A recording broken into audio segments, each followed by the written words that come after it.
Hey friends, welcome back to the Above Board podcast. For those of you that are watching this podcast right now, know your eyes do not deceive you. Rich Blooney's back with us on the show, and we're matching today. Yeah, we were kind of matching. I have the gray to match the Yeah. gray in my beard. Kinderpath hat. And I think yours is the white one. Yeah, exactly. And we're wearing basically the same shirt too. I wish I could say that this was by accident, but before we recorded, I looked like a bum and I was wearing a sweatshirt and I thought I can't look like this. And so I saw he had a nice blue polo on. So we're literally matching. Yeah, we are matching because we look so much alike with John Exactly. being like 50 years younger than me. Welcome John, back to the show, man. It's been a minute. It's been way too long, and I apologize that I haven't been on. Not that probably nobody's missed me, but No, you should. We've all missed you. In fact, appreciate- every time I do a solo one, I have to be like, Rich is coming back soon. I swear. No. I feel like I have to tell people that I'm like, no, I swear he's still like, he's not mad at us, or we're not mad at him. Not at all. No, Yeah. I will be much more, as they say in every fiber commercial, much more regular. So that's what we'll be looking towards. So today, I just real quick. I want to know what's going on in your life. It's been a while. Listeners want to know. My life has been busy. I've been traveling a lot and speaking and just, living La Vida Loca and hanging out with the kids. My older son got married. My teenage son is driving. It's been amazing. And because I've been traveling so much, I've listened to a lot of podcasts. And you know what drives me crazy about a lot of podcasts, even the ones that I love the most? They're not as good as ours. That I have to fast forward the first 12 minutes because they spend a lot of time talking about like stuff that I can't relate to, or they're just like doing this like I'm doing right now. And I thought to myself when I looked at some like top of the line podcasts, they get right to it. So I'm going to get right to it because we're only 2 minutes in. So people have really not had to fast forward. I want us to talk about the crossroads of when growth means saying no, and specifically talking about this whole idea of people pleasing, guilt, self-growth. I feel like a lot of people are struggling with this right now. And I think that everybody reaches this crossroad moment, I call it. And it's kind of the crossroad moment between your own peace and pleasing others. Asking yourself, am I growing or am I just trying to keep the peace? Mm-hmm. And I think sometimes peace doesn't come from avoiding conflict, but from ending the wrong connections. I'll give you a really quick story.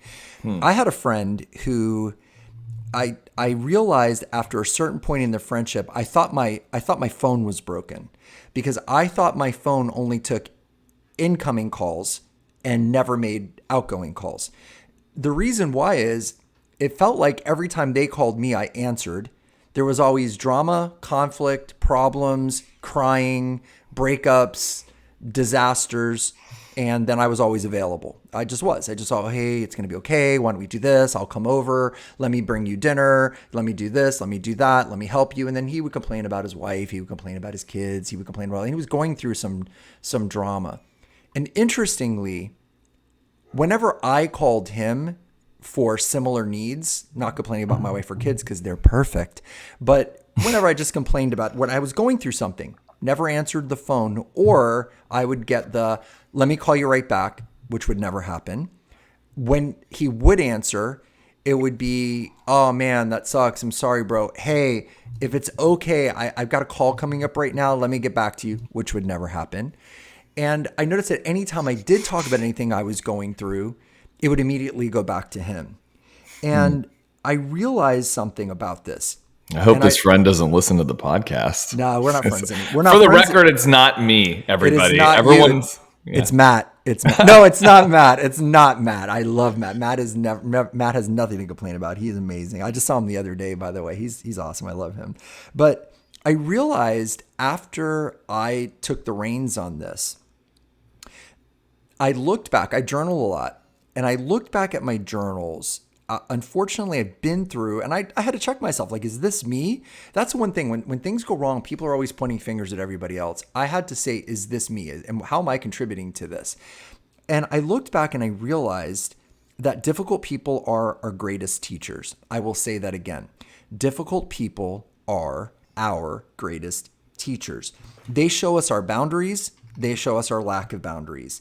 They expose the parts of us that are basically craving approval.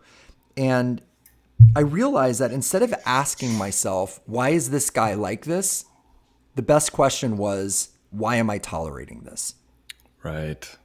Right. You know, we had I did a conversation on the earlier this year on the podcast because it was on the Mel Robbins book, The Let Them Theory. And it was so powerful for me, like simple concept stuff, you know, but like I enjoyed the discussion about, oh yeah, like so the whole idea of the theory is like let them do Yeah, what they're going to do and then let you do what you need to do, because if your heart is right, your intent is good, and you're doing the right things, like people, no matter what happens, people are going to judge you or maybe behave not accordingly to the situation or whatever, and that's on them, and that's fine. Let them do that. And I feel like that's kind of in line with a little bit of what you're talking about today.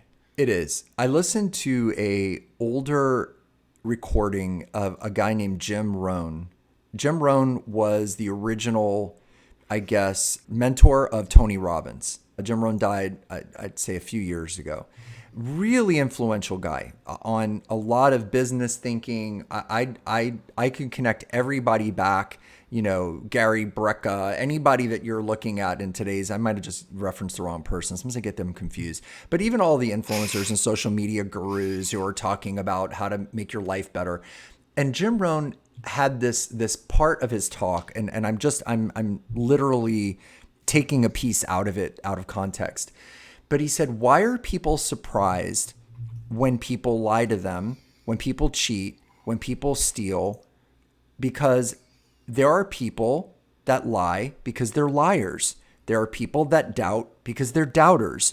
There are people that steal because they are thieves. There are people that cheat because they are cheaters. That's who they are. Why are we surprised when a liar lies, when a cheater cheats, when a stealer steals, when a doubter doubts? Why are we surprised? And it's kind of just understanding that we can't change these people. What we have to do, and what I did in this situation, my situation, I started with a boundary, and then the boundary led to an exit. What people misunderstand about boundaries is I believe that people feel that boundaries are walls. So you can literally think about a boundary. I put up a boundary between John and I that immediately puts in like the visualization of a wall. What I think boundaries actually are, at least initially, are filters. A wall and a filter have two different purposes. A wall is meant to completely keep you out, not allow you in, right? A filter is exactly what it sounds like. When you think about your coffee filter or a filter on your vacuum cleaner or an oil filter, it allows things to flow through, but it filters out what you don't want or don't need. And I think in some relationships, especially the ones that we feel are toxic or are not giving to us, I feel that we start with a filter. So I started with a filter, and I started limiting how much I was responding to this guy. And by doing that, he started to kind of pull back a little bit. And then when I would speak with him and I would allow him to kind of, come in or have dialogue, I would kind of set like a 5-minute timeline or time frame. And within 5 minutes, talking to him about what he was going through. And again, don't misunderstand. I'm not saying that everybody that's going through a tough time, there are times in your life where you have close, dear friends who are going through clear struggles, and you need the balance is off. It's got to be about them. They're going through a divorce. They're going through cancer. Their children are having problems. Don't misunderstand. I'm talking about over a long period of time where you have a relationship with somebody. It could be a sister. It could be an in-law. It could be whoever, where it's always drama and it's always problems and it's always broken and they're always mad and they're always, what I'm talking about. And this could be at work too, by the way. It definitely could be professional setting as well. And when I started noticing, when I would filter, when I would kind of like cut things off, okay, hey man, I hear you, listen, and then I would move on to something else or I would redirect.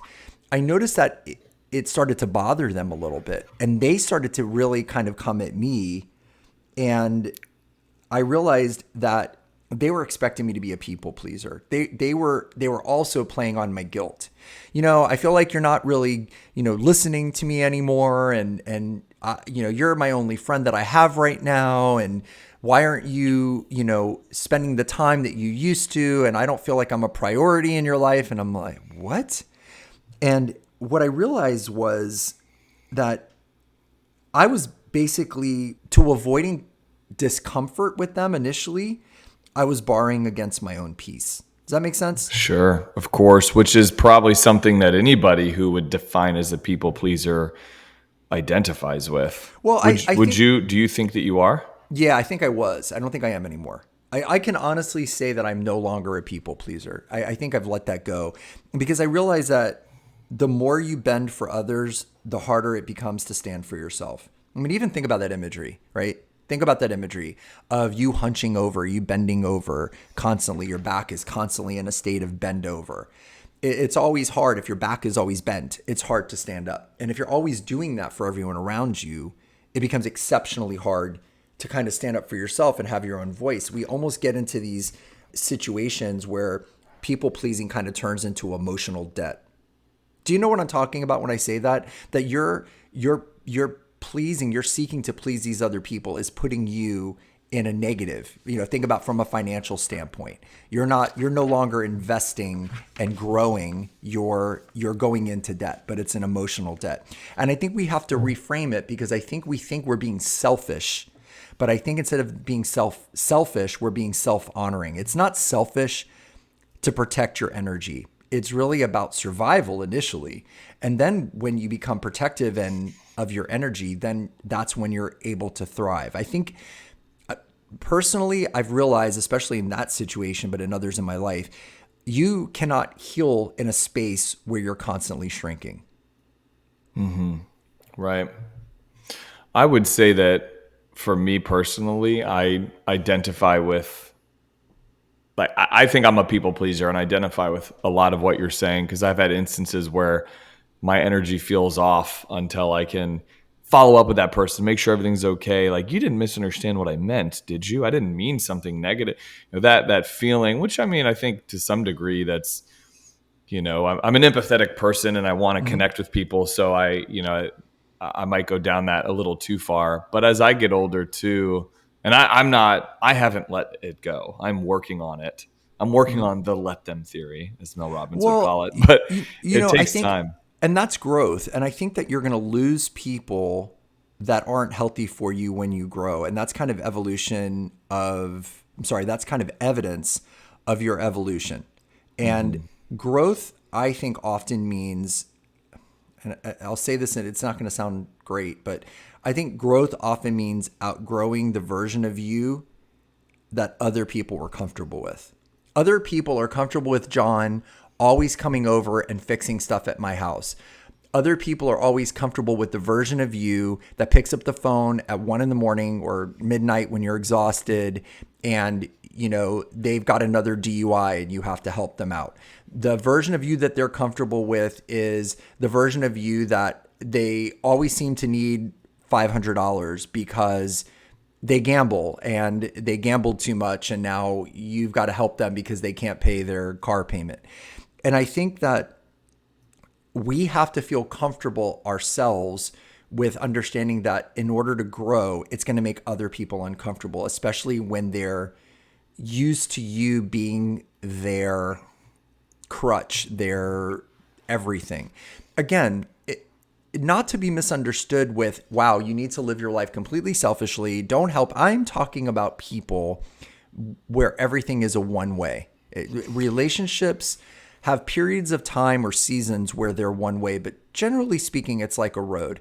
Every once in a while, think about a two-way road, a two-lane road, okay? So it's one lane's coming, one lane's going. That's how it normally should be. Every once in a while, there ends up to be a pothole in one of the lanes or a crack in the road. So what do they have to do? They have to close off that section of the road. They reroute traffic where they stop one side, they let one side go for a while, then they let the other while they're fixing that road. That's life and that's relationships. Relationships in a healthy situation flow as two lanes. Then when there's problems in one lane, meaning with one person, or in another lane, meaning with the other person, so let's make it you and me, all right? We're going great. And then all of a sudden you go through a hard time. That is a period of time when your lane stops and everything flows. And it's all about John during this season of difficulty. But at some point, that road should get repaired. That pothole should get filled. We should start to get past that. Now, that could be a week. That could be a month. That could be a year. And then at some point, we go back to a 2-lane. If you look at a relationship with any given person, and I ask the audience to think about this, think about your relationship with anybody that is coming to mind as we're having this conversation, and ask yourself, when is the last time the construction crew was not on the road and things were flowing in 2 lanes? I grew up in Miami, and I swear to you, there's a part of I-95 that has been under construction since I was in 6th grade, and I'm 58. There just never, I just don't know when it's ever going to be done. We have relationships like that, where you look at it and it's like you think to yourself, and the construction crew is always on their lane and it's always coming at you. There's never any flow in the other direction. Well, I think it's unfair for someone to burden themselves with feeling like this is a selfish act to prioritize some of these things. That would be the proverbial people pleaser in me to maybe enact some of these things you're referring to, and then think to myself, well, this is maybe me being selfish, or are they going to think I'm being selfish? And the reality is you can't help others if you're not in a good place. The analogy that I would use is the airplane analogy. What do they say? If you go through turbulence and the oxygen mask drops down, do you help the person next to you before you put your own oxygen mask on? No, because you might pass out before they get theirs on and you don't get yours on either. So I think that that's a good analogy. And I guess something else that comes up for grabs as you're sharing this is that no is a complete sentence, which my wife had to remind me of recently. This season of life that I'm in, of maybe volunteerism. There's been a lot of different things between work and, as everyone on the podcast knows, because I've shared the story a bunch, I'm coaching 2 different teams, and it's a blast for me to be around my kids in that way. But I've been a yes man a lot to a lot of things, to now the point of probably my own detriment, where I'm burned out. Not burned out's not the right word. I'm not, but I'm definitely exhausted at the end of days. Like yesterday, the last 2 days in a row, up at 4:30 or 5 a.m., workout in the morning. This isn't to brag on myself or talk about how busy, but it's like workout in the morning, kids off to school, meetings all day. End my last meeting, I am changing. I'm putting my jersey on while I'm walking to the car. In the car, then coach a game for 2 hours. A practice and a game for a couple hours. Come home, and then I'm like an animal. I'm eating. Jackie jokes that I'm at a caloric deficit all day, and then at 8:30, 9 o'clock at night, I'm just shoveling calories in. My nervous system is finally relaxed enough to recognize that I'm hungry, which is. I'm going off on a tangent here, Rich, but I would say that on a day like yesterday, the day before, I am so committed to other areas in my life that my nervous system is in fight or flight. My cortisol levels are high. I'm not hungry at all. No. And then 9 o'clock PM, I'm just starving. Well, and then I eat all this food, and then I go to bed, and then I do, and so it's there's no room to live my own life and feel like I can settle or relax. And so that's the point I was making was, and Jackie and I talking about this, she said, you need to realize that no is a complete sentence. You don't need to commit to all of these things. And frankly, it's not like it makes you a better dad or a worse dad that you do or don't, and for me, it's I hinge on those moments where I'm this is a great opportunity for me to be there with my kids more. Ironically, in coaching a team, I'm actually there for them less, because now I'm there for 10 kids, not 1. So ironically, it's actually less. But I digress. Point is, no is a complete sentence. I'm learning that in this season of life as we speak. I think that's brilliant. And I think there's freedom on the other side of no. I think that what we don't realize is no is a complete sentence, but it's also a bridge. It's a bridge to freedom. It's a bridge to self-actualization. It's a bridge to self-worth. It's a bridge to a lot of things. And I think once you start getting comfortable with saying no, that's when you gain time, clarity, and honestly, that's when you're more your authentic self. But I think that when we're constantly saying yes, we're not being authentic, because there's a part of us that is being fake. Let's just say what it is. I mean, now I'm not saying this about you, but I'm saying, yes, I'll do that for you. Yes, I'll go come pick that up. Yes, I will bring the main course to dinner again for the holidays for the 17th year in a row because nobody else wants to do it and nobody else is going to contribute or give a dollar towards it. I'll spend $600 on food. Everybody else will bring leftovers from their office party or spend $20 and bring it. And everybody is at the same income level, but yet I'll always make that. We're being fake because there's the other part of us deep down inside that's going, I don't want to do this. I don't feel good about this. This isn't fair. And that's not a great habit to kind of get into. And I'll tell you, to me, every time you say no, you're kind of giving that silent yes to the person that you should be becoming. Saying no to one thing is saying yes to something else, isn't it? If I say no, John, I'm not coming over to unclog your toilet again, I'm saying yes to me now spending some more time with my kid because we just started watching a movie together. If I say no to that friend who's constantly having legal problems, I'm not going to lend you that money. I'm saying yes to using that money for something that benefits me or my life. And I think that we sometimes have this myth in our minds that we're going to fix people. I think I've seen that within you in life. I've known you for a long time.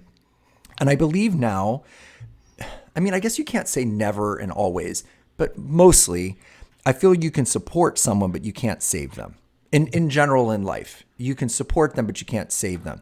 And I think sometimes the best way that we can show up for a friend, it's the difference between, and I may have used this in another podcast, so I apologize if this is repetitive, but the difference between being a lifeguard and a swimming instructor. So a lifeguard is often necessary. Someone is drowning. You got to jump in. You got to pull them out of the water to save their life.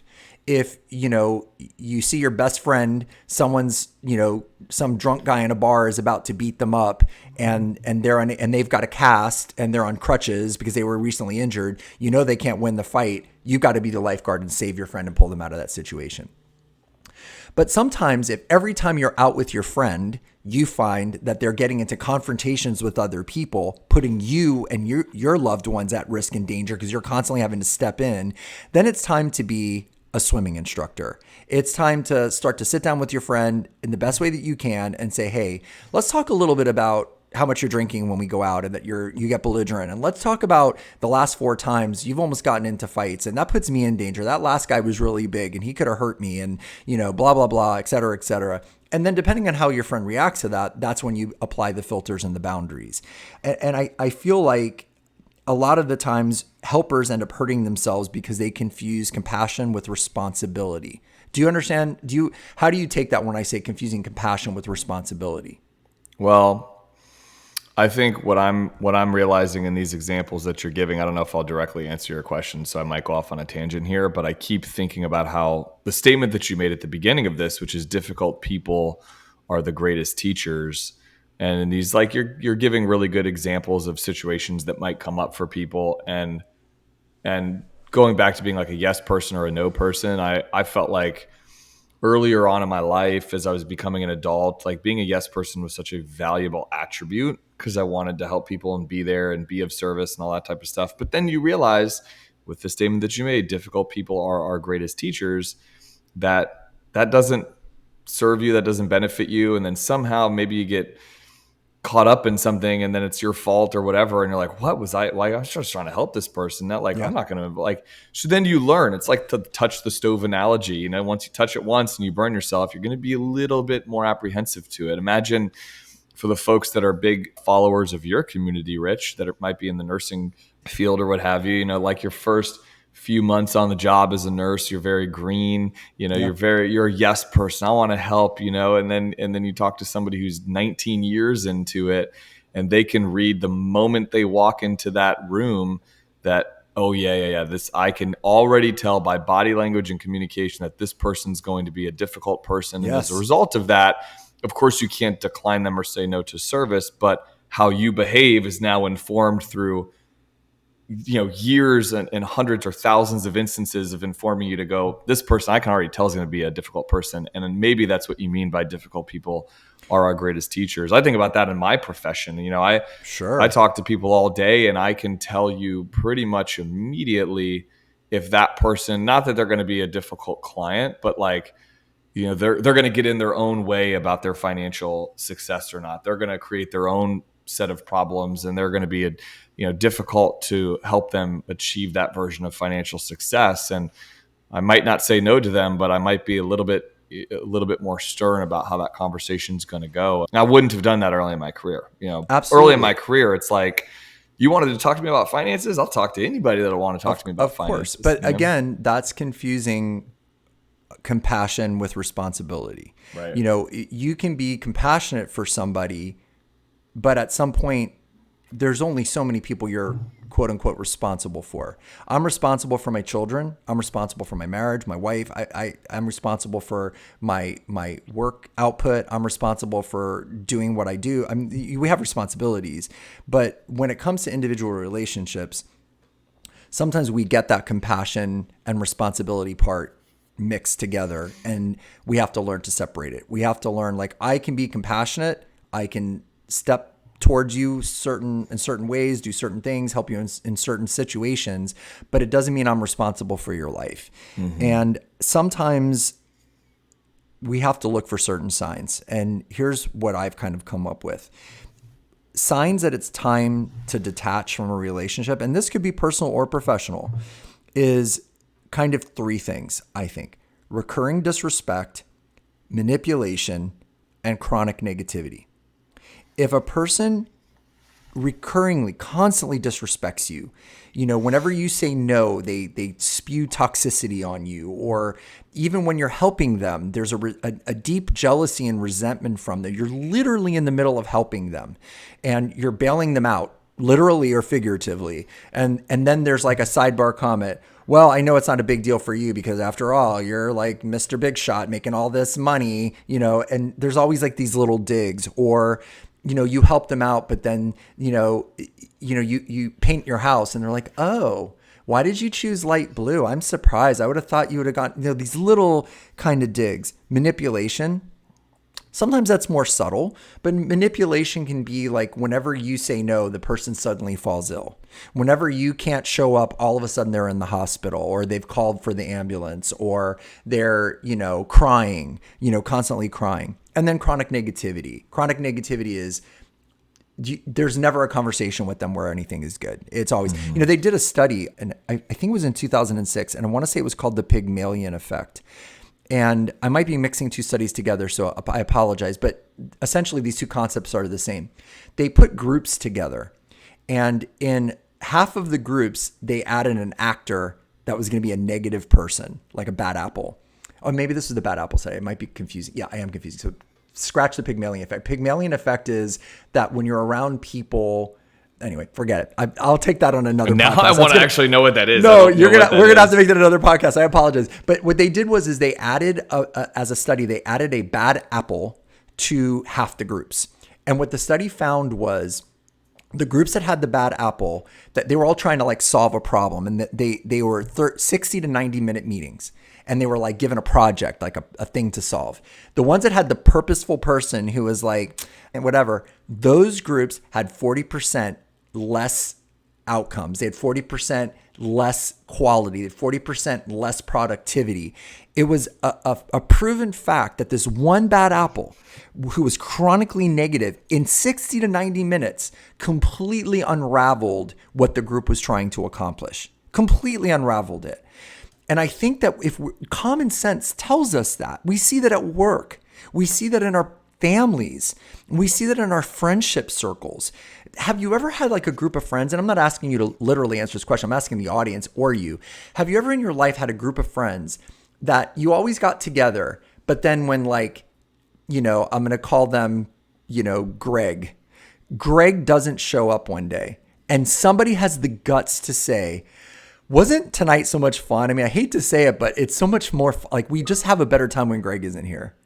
And you realize it. Like when he's there, you love him, But like when he's there, it's nothing but, that's when people get into toxicity and arguments and you realize whenever this, and then all of a sudden you stop inviting Greg because he brings down the whole group.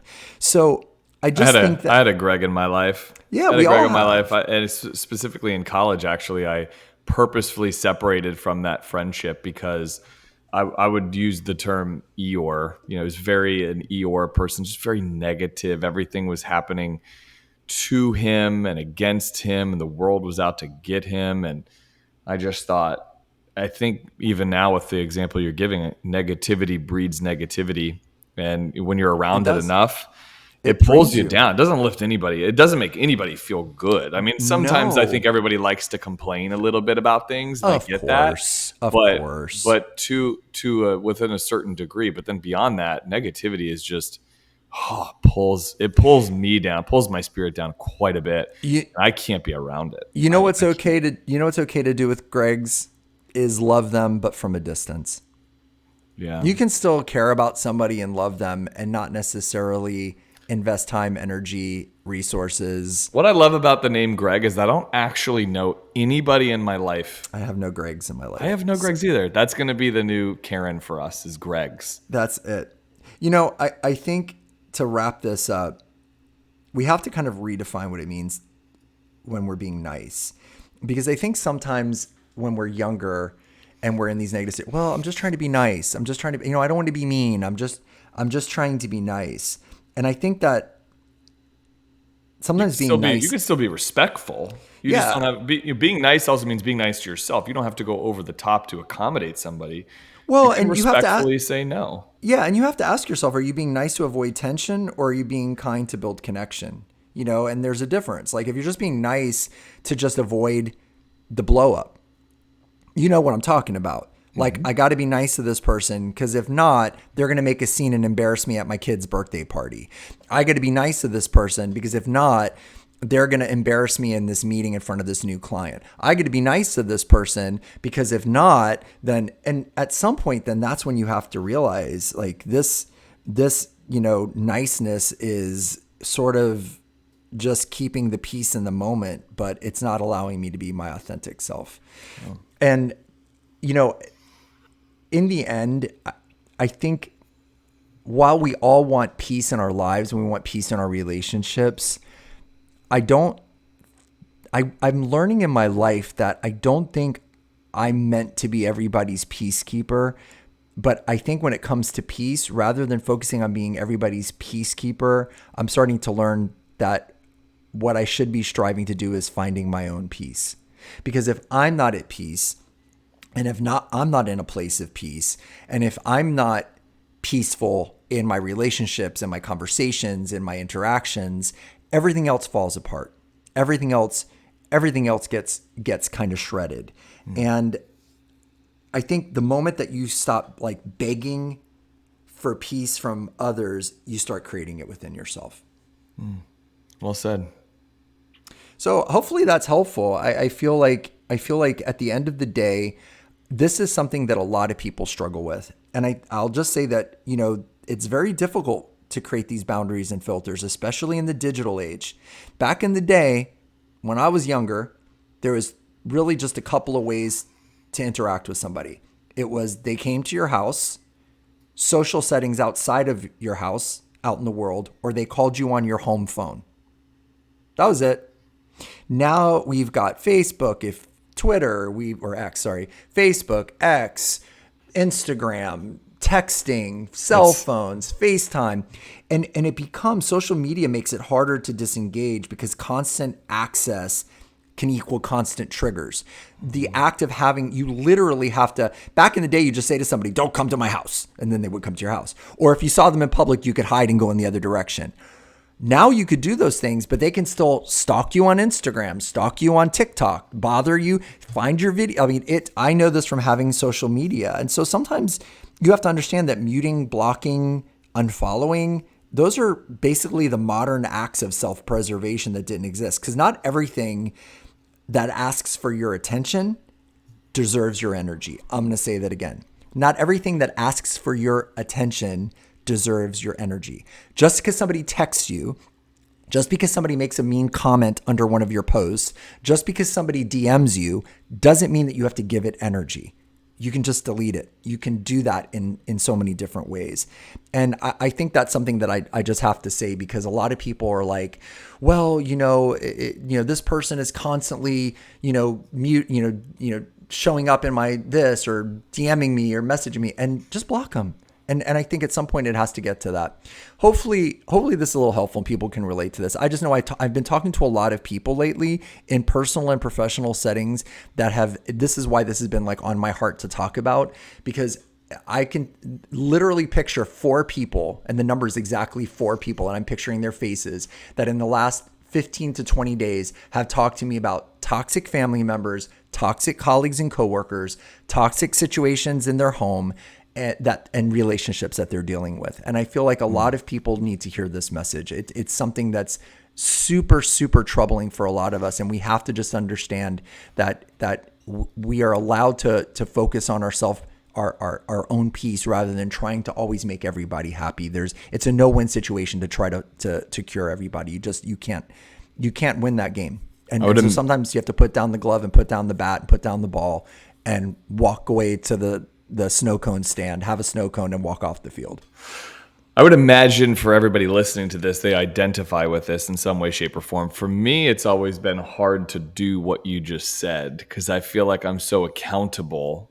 Like I like live by that word, And so it's like I need to be accountable to my community, to my, people. So if someone, reaches out to me and needs help, I want to be able, even if that's just a conversation. But at the end of the day, I think what I'm realizing at this stage in my life is there's always trade-offs that exist when I make those decisions, like you were sharing before. The trade-off now feels greater than it did when I was 25. The trade-off now is, okay, I'll take this phone call at 6:15 p.m. I guess that's good. I'm done with my work day now, but I should be sitting down with my family to have dinner. But now I got to take this call because it's urgent for them. And if it's urgent for them, then I should care about it. And it's too much responsibility. Like I think for folks that are hearing this, that are seeing this, like it's too much on you to have that. And if you're not taking care of yourself and like what's happening on in your own household, if you're not giving to that, it's the mask analogy. It's the airplane analogy. If you're not giving to yourself first, then everything that you give, you're taking from somewhere else. That's just a fact. Everything. Whether you're speaking of your energy, whether you're speaking of your time, whether you're speaking of your calendar, whatever it is. It's like, I remember I had a friend many years ago when I was much younger who was bouncing a bunch of checks. And just constantly bouncing checks. This is back in the day when everything was checks, right? And I remember talking to the friend, and you're going to think I'm making this up, but I'm not. And they're all like dismayed. And I'm like, what's going on? And they're like, I don't understand how this keeps happening. Shows me their checkbook and says, I still have like 10 checks. And I pause and I'm like, what do you mean? They're like, I'm not out of checks. I don't swear. Nobody had ever taught him that it's not the amount of checks that you have, it's how much money you have in the bank. Oh my Literally gosh. I just saw somebody That's crazy. I just saw somebody on social media, and I think it was like a joke, but I'm not sure, that she was like, I want to warn everybody that Apple Pay is actually money like that you have to pay. No It's not like your way. Apple point. Yeah, she thought it was like points you've accrued from being on Apple. Lack of responsibility. That's bro, crazy. there are people, but what I'm saying is that, joking aside, is we're sometimes constantly writing checks and giving them to people when our bank accounts flipping empty.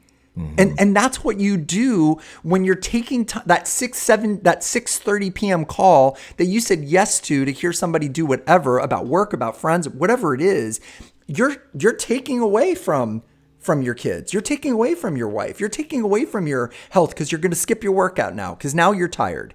Now that you've gotten to 7:30, I would have worked out at 6:15, but or I haven't eaten all day. So now I have to eat. Well, now that I've eaten, I have a full stomach. I can't work out. So I'll just skip my workout today. Mm-hmm. And then it's just a cascade. And now that I skip my workout today, my energy's a little lower. And now that I'm full, I'm tired. And Hudson wants to play, but I just don't want to play. So I'm going to hand him his iPad. And now he's going to be on his iPad. I'm not going to spend time with him. And that gets added up over time. and then you're taking away from the things that are the most. Everything is an addition and subtraction. Every time you give energy to something, you're taking it from somewhere else. So that's the wrap up. I know we went down a couple of tangents, and I apologize earlier for the little bit of pause. And my dog was barking, but that's real life. I hope this is keep helpful. it in there. I'm gonna keep it in there. People are gonna listen to it and be like, what's going on to that? I have a set. Listen, I got 100-pound Doberman, 7-year-old Doberman, and a now 75-pound German Shepherd puppy who's 10 months old. And the windows are open because it's cool outside, and they're protecting us from all of the FedEx drivers and Amazon deliveries happening on the block. But I'm really excited that I got to spend this time with you guys. And this was a longer than normal podcast, but I hope we gave you guys some things to think about and some things that you might be able to do. At the end of the day, you really have to take care of yourself, and it's okay to be compassionate and kind and even nice, but just know that that compassion, that kindness, and that niceness has to also be something that you give to yourself. You can only give what you have, and if you aren't giving some of that to yourself, you will run out of that to give to other people. Yeah, well said. Hey, I know we're running long on time, but I did want to take a moment I don't know if this is an appropriate time to do it or not, but I do want to take a moment to, thank you for being on the podcast with us today. My pleasure. So thank you, Rich. And B, you have I believe it's an e-course I do. It's an ebook. Actually, ebook, thank you for reminding me of that. So I created this ebook. I want to be very clear. It's like 7 pages long. It's not an actual book. It probably should be like called a pamphlet, but it's an ebook. We're going to put the link, I guess. Can we share the link in this? The link is, if I said it, it wouldn't make any sense. So I'll have to send you the link so you can embed it in the podcast, but it's absolutely free. You just have to type in your email. There's a paywall, but it's $0. So it's nothing. You have to put a credit card, nothing. It's just called The Fulfillment Reset. And it's just some things that I pulled out of my journal because I was having some big struggles, and I put down my thoughts, and then I said, you know what, maybe this could help other people. And then I wrote it out. I shared it with one friend who said to me, this helped me more than a therapy session. It's not high end. It's not high science. It's not deep therapy. It's literally some common sense things. It's written so that there's lots of space in it in between the thought so that you can print it and use it as a way to take notes. But it's called The Fulfillment Reset. It is absolutely free. And we're going to just embed the link. Also on my social media, especially on TikTok, it is in my TikTok bio. So at the top, there's a little link that you can click on.